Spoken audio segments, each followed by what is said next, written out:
Hey guys, welcome back to Team DTV. Today we are here in Pasay. We were invited by BYD Philippines to review and test drive the very much anticipated the BYD Shark 6 DMO. If you remember, nakita natin to by accident dun sa BYD Greenfield and I was able to provide you a quick review. This time, we're gonna get inside the car. I'm gonna give you a close-up look of what's inside, how it feels, and most importantly, how exciting it is to drive it. Grabe, kanina nagulat ako, sobra. So, stay tuned. Samahan nyo kami. Tingnan natin to. Let's go! Okay guys, we are now inside the BYD Shark 6 DMO. Finally, I'm behind the wheels and ano sir, naka-drive na tayo. Lang, then normal naka-normal lang tayo and yes, then floor? Yes, floor. Hanggat kaya ng yes, kaluluwa ko. Yes, sir. Ano, Madam Pea? All set? Ready. Okay, ready? Two hands. Whoa! Lift of gas. Then right. Right.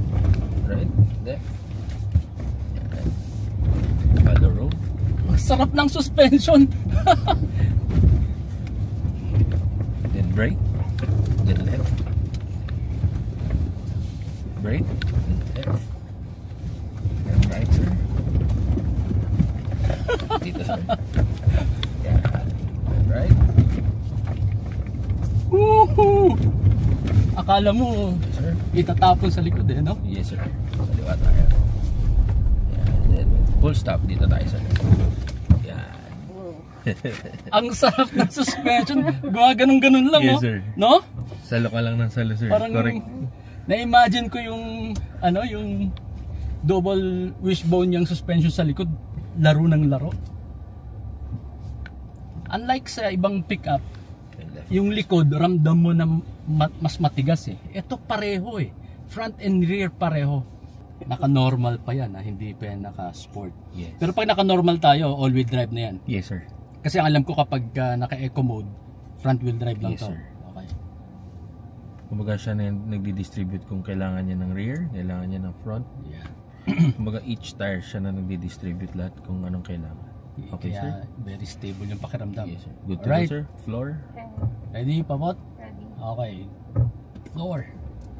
Woo! Bitaw, sir. Preno. Ganda ng preno. Ano yung tumutunog? Nag-hazard siya, sir, pag nag-emergency braking tayo para ma-aware yung mga kotse yung kasunod natin. Automatic na yan. Yes, sir. Ang ganda ng suspension. Yung power, medyo hindi ako gulat kasi sanay ako sa C-Line 6 eh. Yes, sir. Marangkada din siya talaga eh. Pero siguro kung naka-sport mode to, Mas mafe-feel niyo mas pa, sir. mafe-feel ko. Pwede pa mag-isa pa? Pwede naman, sir. Gusto mo mag-isa pa tayo? Okay. Subukan ko ng normal, hindi yung hataw. Okay guys, let's do another round. This time, yung normal kong pagdadrive. Okay? Kasi yung kanina, hindi ko normal yun. Yung normal ko lang na with my family going for camping. Tapos may konting off-road. And ito yung normal kong pagdadrive. Kasi kung minsan, yung suspension, talaga naman pag binilisan mo, maglalaro talaga yan. Pero hindi ka naman laging ganun kasi delikado. Now, let's try to drive ng normal na pagdadrive. So, kung ako, going camping, kasama ko family ko, ganito lang ako magdadrive. Ganito lang ang speed ko. And still okay. Tingnan natin. Yan. Diba? Siyempre, iiwasan mo yung malalalim. Ito yung normal lang. Medyo chill ka lang. Kasi pag sa yung sasakyan, magdadahan-dahan ka, iingatan mo suspension, although may warranty. Pero siyempre, iwas gastos ka. Mamaya, masira mo, tapos hindi na pala covered ng warranty and all that. So ngayon, halimbawa, may iniwasan ako. Ang ganda ng steering. Sakto lang yung konting bigat ng steering. Kasi pagka ganitong loose, yung sand, pangit kapag medyo numbed na nga yung pakiramdam mo sa wheels. Kasi nga, may sand. Tapos, malambot pa masyadong steering, wala ka na mararamdaman yan. So I think eto sakto lang to. So ayan. Sinasadya ko lang na umiwas kunwari. Ayan. Ano Madam Pea, kumusta dyan sa likod? Malambot yung suspension. Lambot? I mean, yung dadating ka sa destination mo, hindi bugbog yung katawan mo. Saan ako bibitaw? Dyan sa red, no? Sige, sir. Sa brick. Sa brick. Okay. 29, 45, 50. So, nung habang nagbe-brake ako, sabay ginalo ko yung manibela. Kinda parang moose test kunwari. Stable pa rin naman siya. So, paliwanag ko lang yung kanina, we call it the fast track. Yun yung kanina mabilis tayo. This one is the off-road track, kumbaga. Of course, we cannot go fast. Let's go. Here you go. I like you. You're kind to the car. Oh yeah, I love my cars. So, okay. You're approaching the first skills test. Skill of the car. So this is the Stay left and then roll over angle. It means if you roll over, no, if you turn right, a little bit more to the right. Manage your brakes again. Right, more to the right. Visually, parang feeling ko sasabit na yung sa gitna pero hindi pala no? Kasi kung ako, bababa pa ako niyan. Sisilipin ko kung sasayad. Ang galing no, kahit anong twist, wala kang narinig na rattling or nag-squeak Like sa body part. The battery is underneath. Yeah. And it's protected. So the chassis is a little bit stiffer in the right places. Mm-hmm. Yan, no, di ba? May twisting. If you have the ladder chassis, it moves differently. Okay. Water wading. So, yung water wading capability nito is 700 millimeters. Kasi di ba there's this concept that, may part too short, it's wet. Yeah. Yeah, guys, at this level, sigurado basa inabot na yung battery. It's actually Diba? protected. Yeah, pero I mean in terms of level, yeah. inabot na yung level ng battery. It's sealed, definitely. Ayan nakaangat na yung rear left. Now, tingnan ko lang kung nag-flex kasi yung iba sa Australia, yung nagtatest, they do this. You want to go down? No, I'm just gonna open the door. Ayan It opens, it opened and closed perfectly. No drama. I put you in park kasi. Ay, okay. Parang automatic yata to when you open the door. When I you're pressed it lang. Kasi baka you'll jump out and leave us here. Ayan now this time, rear right ang nakataas. Ayan. So you just step on the pedal and then yung computer nang magka-calculate pag nakita niya kung saan may slippage. Yep. Oops. Ayan. You can hit it. It's skid.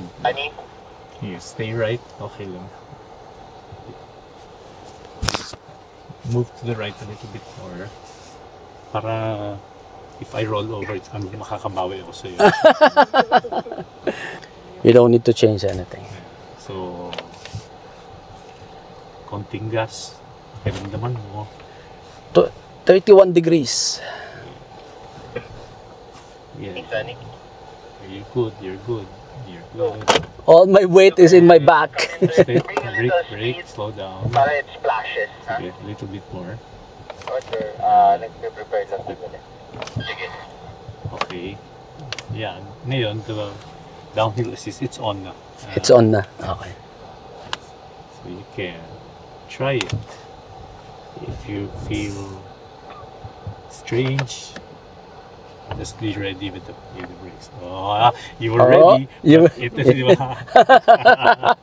May konting ka ba tatapakan ko na sana tapos biglang na-feel ko na siya diba?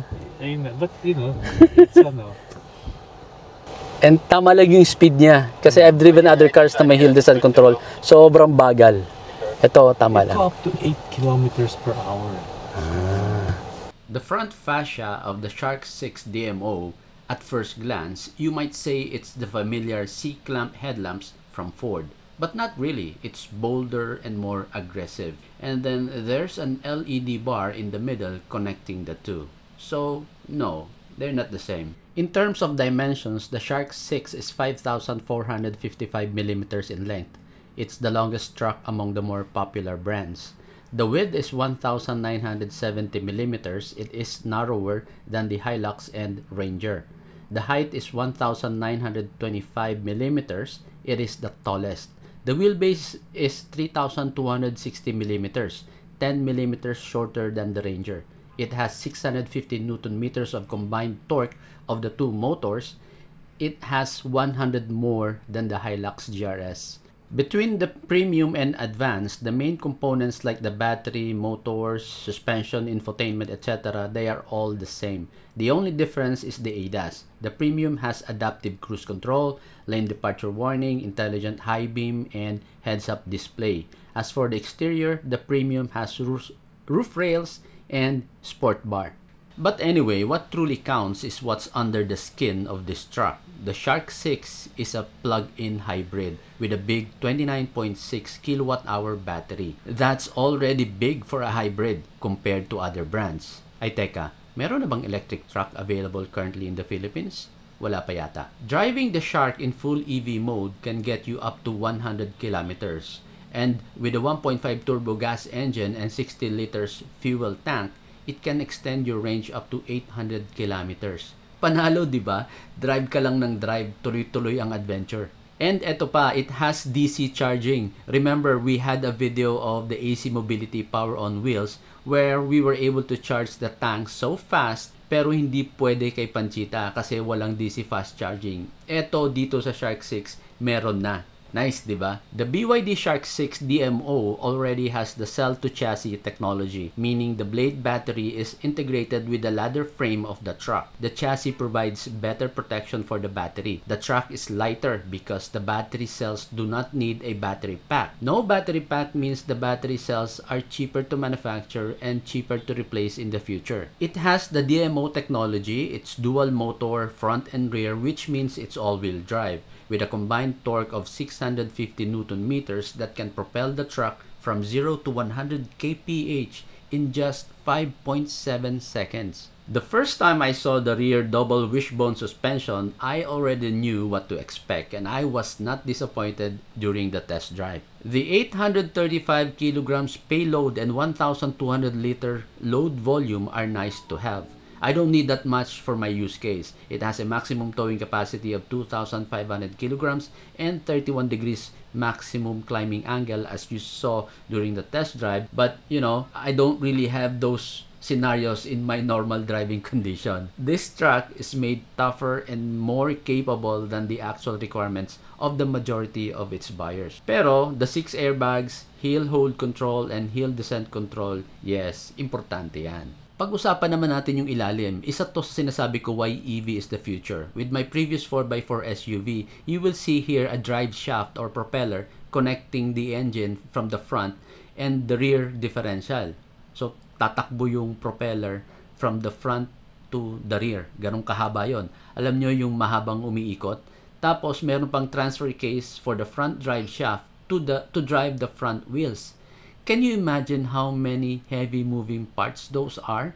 The additional power loss and fuel consumption to drive those parts before the truck moves forward. The oil pan on the transfer case that you have to maintain. The bearing and oil seals of the shafts na nasisira din at kailangan palitan. And there are some models na hindi napapalitan. Kailangan mo magpalit ng buong shaft just like what happened to my previous Grand Starex. Inabot ng more than 20,000. Presyong Banawi pa yan plus labor pa. But look at this now, a second motor installed at the rear. Plain and simple. So guys, this is the BYD Shark 6 DMO. This is the premium variant. Quick identifier is the roof rail and the sport bar. So tama ako, no? Nung nakita natin to the first time sa Greenfield. Yun nga yung mabilisang identifier if it's premium or advanced pala. Alright? And I'm just gonna show you quickly the key fob, very similar to Panchita, our Sea Lion 6. You have 3 buttons here, lock, unlock, and ito. So when you lock it, it's already locked, unlock, Nag-color yellow yung turn signal. And then, this one is to, the third button is to remotely open the tailgate. There you go. Nice. Soft open. But of course, this one doesn't go back by itself. You have to do it manually. And this one, the fourth button is for the remote start. Now let's go inside. So just like Panchita, meron din siya ditong button to lock and unlock the doors. There you go. Finally, we get to have a closer look. This is leather, also leather, pero they're like three different kinds of leather, different texture, but the blackness is okay naman. Nagbe-blend naman. And then you have this red stitching and your controls for your electronics, windows, side mirror. Kasi na-guess kung medyo muffled yung boses ko kasi may cover yung mouth ko kasi very dusty dito. So pasok na tayo agad. Let me just turn on the AC kasi mainit. Ang ganda ng dashboard. Very premium. Parang C-Line 6. And again, I like the orange or red-orange accent here sa aircon vent, matches with the stitching. Meron din ditong stitching sa steering wheel and also the aircon vents here. The controls here is kind of intimidating. Parang akala mo ang daming pipindutin. It looks very complicated. Akala mo cockpit ng airplane. So yan, you actually just press it ganito, ganyan. Then as for the hazard, and then to switch between EV and HEV, and this is your start stop nandyan, and this is your what does it say here? Hindi ko masyado maintindihan yung icon. This one auto hold, and options for your aircon vent, and this is for your audio. Ayan, very familiar na tayo dyan because the aircons and the buttons, although they are located differently, pero very familiar tayo dyan with coming from the C-Line 6 and all the other BYD cars that we've tested. So here is the hill descent control that we used kanina when we were on the off-road track, and then parking sensors. And guess what? Ang pinaka-interesting dito sa part na to is this wireless charger for your cell phone, maximum 50 watts. Okay, ganyan kalakas, 50 watts. And guess what? It's ventilated. So yan actually ang medyo napapansin ko rin with Panchita after a long drive. So naka-charge yung phone ko. When I take it out after driving and put it in my pocket, mararamdaman ko talaga na mainit. So eto, that's a welcome development. Tapos dito mo pwede ilagay yung NFC. So you have grab handles here, and then like I said kanina, meron din dito, and then of course dun din sa right side. So when you are doing some aggressive na tilting sideways, katulad kanina may mga 4 degrees tayo angle na when we drove like that, leaning on one side about 45 degrees, sobrang tagilid yun, feeling mo talaga mawawalan ka ng balance. So very useful tong mga grab handles na to. And then here, ang ganda ng center console box. Ang ganda ng pagkakadesign. I like this. Parang aluminum na gunmetal or dark gray. Parang black piano finish, but it's not really black. And then, nice. I like yung pagkakagawa ng cover niya. It's sturdy, hindi siya jiggly. And then you still have the 12-volt power supply here. A USB-C and SD card. Diyan mo i-insert. Medyo malalim yung center console box, although from here, from the top, medyo yung opening niya medyo maliit but malalim. Let me adjust to my driving position. Ayan, malayo pa. Ayan, sakto lang. Let me go down a little bit kasi masyado mataas. This one, just right. Steering wheel, is it adjustable? Yes. Tilt and yes, telescopic. Okay. Nice. Nice headroom, elbow room. Ang ganda ng elbow room. Ayan, ang luwag. I like this. Parang may extension on top of the window sill. I like the door handle. It's big enough. It reminds you that you are inside a big truck. I like the feel of the seat. The side bolstering is just right. Yung upholstery, yung contours niya, ang ganda. It's very sporty, and I like that it's all black. I mean, hindi siya multicolor, and bumagay naman na meron siyang again yung stitching. What I'm saying is I'm comparing it with Panchita na medyo multicolor yung upholstery niya. So this one is nice. Guys, pasensya na kayo, ang init dito. I'm sure nagmamantika na ako dito.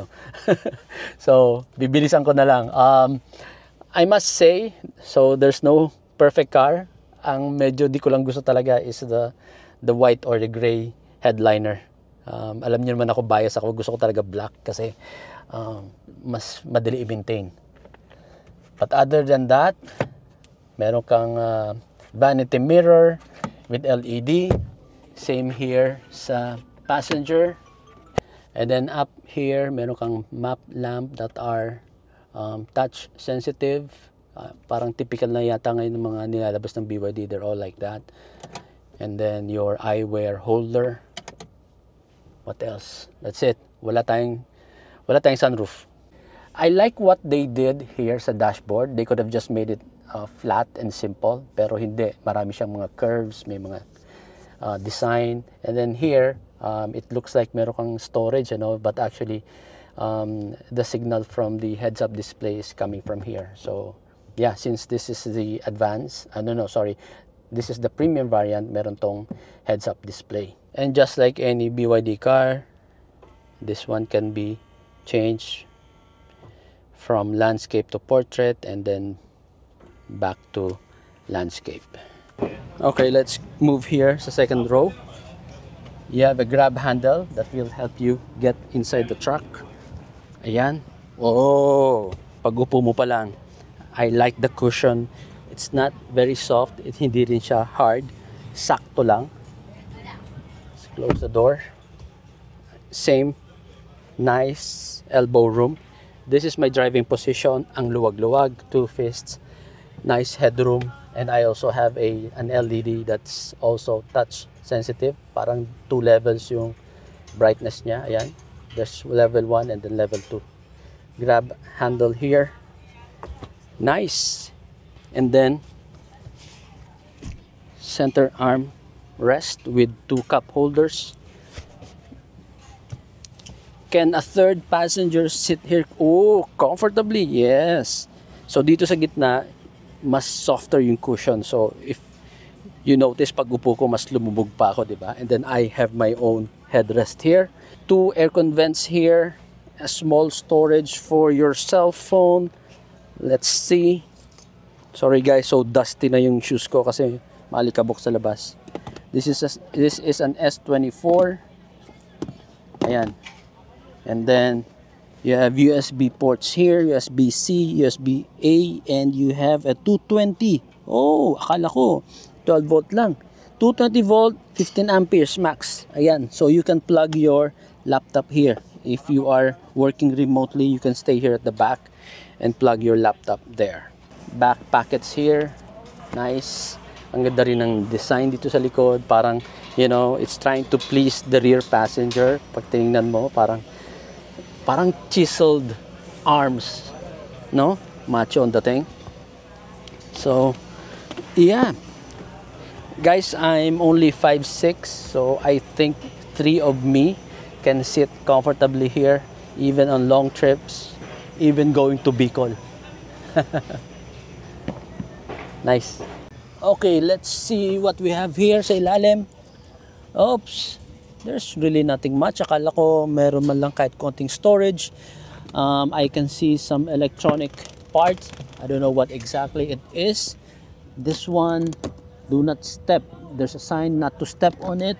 Ooh, it looks like some serious electronic part Huwag natin pakialaman yan. Okay, and then here at the back, up. Yan. Let's see. Wala rin. But yeah, you have your, what's this? ISO, yung anchor for the car seat for your child. And this one looks like, it's a small pocket, your EWD. What else is in here? EWD lang.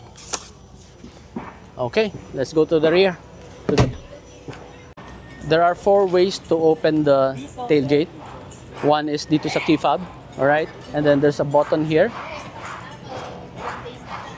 Sorry, again, mukhang naka-display mode to kaya hindi ko ma-activate. But yeah, just press it. I've shown this to you. So that's, 1, 2, and then, so guys, ito pala the one, the button kanina na hindi ko na-recognize kung ano. This is actually for opening the tailgate pala.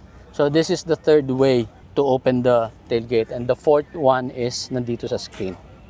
Alright? So guys, dito naman sa likod, pasensya na, nakamask ako, pero feel ko kasi talagang akala mo nasa outdoor talaga kami, no? Bagay na bagay yung truck dito sa setting. So anyway, DMO, dual motor, outdoor, all-wheel drive. Again, both the premium and advanced models or variants, they're both dual motor, all-wheel drive. Okay? Says here BYD Shark 6, and then you have a big BYD here. So sana siguro mas maganda kung Shark na lang, ano? Just like si Panchita. Bakit kailangan pa ng BYD pa ulit dito? But anyway, you have your camera here, and then tow hitch receiver. Panalo, di ba? Hindi ka na bibili nito. Just imagine guys, pag bibili ka pa nito, magkano to? And this one comes with the car from the manufacturer. So the mounting is really right where it's supposed to be mounted. Okay, let's hop inside. Yun nga lang, wala siyang stepper dito. So how am I gonna get in?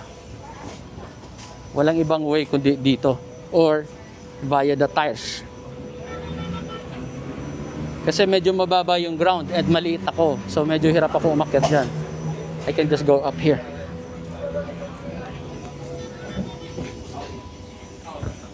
Ayan. It's long, it's wide, very spacious. I like the sport bar, looks nice. Okay, let's see what we have here. It looks like we have some power supply here. Ayan, yan yung kanina na napakita natin. So again, guys, this one, let me see if I can see it clearly. Ayan, so meron ka na agad na 3 plugs here. Alright, like I mentioned kanina, this one can provide you a maximum of 2 kilowatts, 2,000 watts. And then here you have LED right and left. There's your switch. Nice, maliwanag, di ba? This is gonna come very handy later kasi typically maglalagay ka ng cover dito, di ba? And it's gonna get dark with all your stuff inside. Kung may hahanapin kang gamit, this is gonna be really helpful. And then you have anchors here to secure your luggage. Ayan, built-in na siya. So 1, 2, 3 on each side. Okay, and what else? The entire bed, the floor and the walls are protected by this anti-scratch paint. So para ka nang may bed liner. The side step board is wide enough for my fat shoes. I can confidently step on it without sliding, and it feels solid and strong. And look at the design of the lights sa likod. Ang gwapo talaga. Nung nakita natin to the first time sa Greenfield, hindi ko masyado, kasi it was a quick one, hindi ko masyadong napakita yung likod no? Pero ang gwapo ng likod. Look at that. Very large tail lights and very attractive tong LED bar that connects the 2 tail lights left and right. Maganda. And then nandun sa taas, meron tayong there's a 3rd brake lamp, right? And then here we have the turn signal. It's slim and it's vertical. Let me show it to you. I'm gonna go inside. There, so bright. So meron kang dalawang horizontal bars on each side, left and right, and then you have that wide third brake lamp on. Okay, turn signal na lang. Sige, left and then right. DMO technology, dual motor outdoor, very powerful motors, front and rear, all-wheel drive, 700 millimeters water wading capability, high ground clearance, C2C cell to chassis technology, well protected yung battery mo sa ilalim, and it's a plug-in hybrid na gustong-gusto ko, just like our Panchita CC Line 6. You don't have to worry kung saan ka man mapunta. You just go, keep driving, enjoy your adventure. Double wishbone suspension sa rear. Can you just imagine that? Hindi magrereklamo ang mga prinsesa ko, my 2 girls. They're not gonna complain joining our car camping trips. They are usually, of course, seated at the back. It's gonna be very comfortable. They're not gonna complain. 835 kilograms cargo capacity, more than enough for our use case. Ano pa bang hahanapin ko? Ang masasabi ko lang, if there is a Raptor, this is the disruptor. Abangan na lang natin yung pag-announce ng BYD Philippines for the pricing, because that will really matter a lot, especially, you know, to those who are planning to buy. Alright, so hold on to your money. Malapit na to i-launch. Tingnan natin. Alright, so guys, I hope you enjoyed watching this video. Thank you so much. And as always, please drive safe. Bye. Please do not forget to follow our social media accounts. We are on YouTube, Facebook page, Instagram, and TikTok.